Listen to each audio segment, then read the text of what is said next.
ER fam. We've gained a lot of new ER family members in the last little bit, and that's what's been on my mind lately.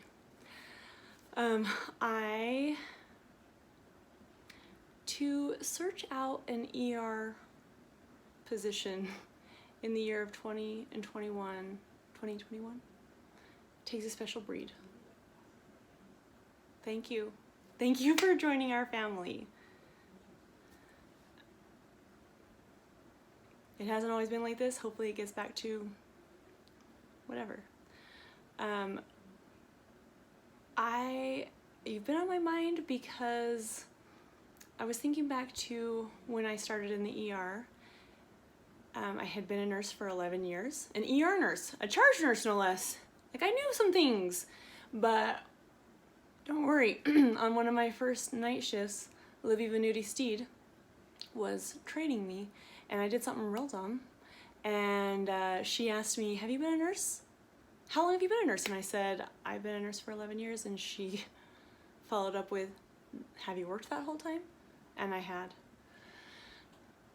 So a nurse is not a nurse is not a nurse. We know this. But I also distinctly remember one shift I was drowning. In fact, at another time, I remember texting my dad and saying, "I have 4 different patients with 4 different diagnoses with 4 different doctors at 4 different areas, like spots of the timeline of their care. I can't, that's not how my brain works. I can't do that." And he reassured me that my brain would rewire and I would figure it out. And I have. It took a year at least. It takes a lot of time to rewire your brain to emergency medicine.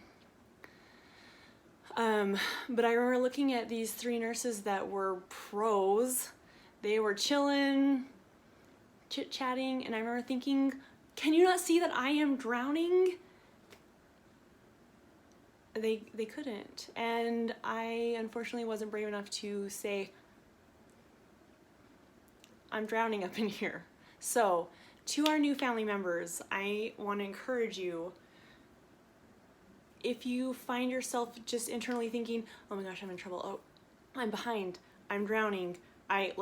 Any of those thought processes cross your brain, please shout out. Whether personalities mishmash or whatever, I really can't think of anybody in our ER family that if somebody was like, "I'm drowning, I need help, I'm concerned," wouldn't cannonball in to help. So be brave, trust me.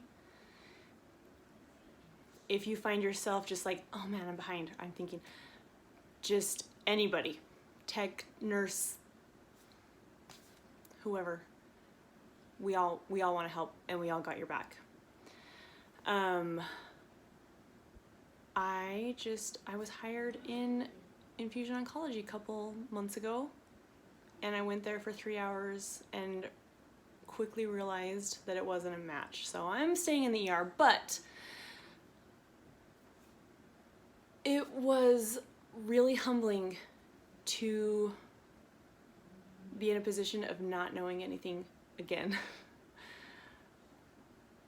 I don't know that you can fully appreciate it unless you're in the thick of it again. So to the OGs, I want to encourage you to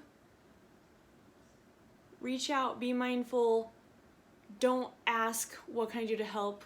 Be looking at charts and then just jump in and help. Portia said that the other day because I talked about how I struggle when I float. I don't feel like a helpful floater nurse.